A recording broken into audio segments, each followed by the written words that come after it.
Ma'am நடக்குதுங்க? மாண்டி ஸ்கூல்னு வந்து சேர்த்தா ஒருத்தனமோ தண்ணியை வச்சு ஆத்திட்டு இருக்கான், ஒருத்தனமோ சப்பாத்தி பண்ணிக்கிட்டு இருக்கான், ஒருத்தனமோ தண்ணி தெளிச்சு கோலம் போட்டுட்டு இருக்கான்.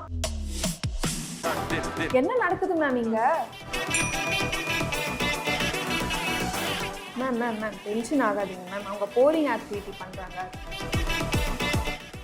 இந்த மாதிரி போரிங் ஆக்டிவிட்டி பண்ணும்போது அவங்களுக்கு ரெஸ்ட் மூவ்மெண்ட் ஏற்படுது. இந்த ரெஸ்ட் மூவ்மெண்ட் அவங்களுக்கு வந்து இன்டைரக்டா ரைட்டிங் ஆக்டிவிட்டிக்கு நம்ம ப்ரிப்பேர் பண்றோம். இன்னத்த ரைட்டிங்க்கு ப்ரிப்பேர் பண்றீங்க? ஸ்கூல் சேர்த்து ஒரு வாரம் ஆச்சு, இன்னும் அவன் எதுவுமே எழுதவே ஆரம்பிக்கலையே. 1 வீக்ல எல்லாம் எப்படி மேம் எழுதுவாங்க?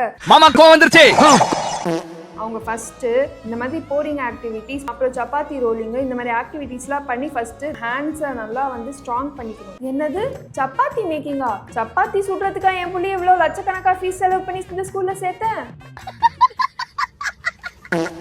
பிளேவே மெத்தட் ஆஃப் ஆக்டிவிட்டிஸ் பண்ணுறதுக்காக தான் மாண்டசரி ஸ்கூலே. இந்த ஸ்கூலில் லேப் ஃபெசிலிட்டிஸ்லாம் இருக்கா?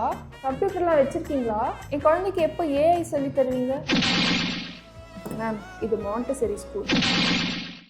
உங்கள் குழந்தைய ஒரு கான்ஃபிடென்ட்டான இண்டிவிஜுவலாக டெவலப் ஆகுறது எங்களோட பொறுப்பு. ஏஐலாம் இங்கே நாங்கள் சொல்லித்தர மாட்டோம்.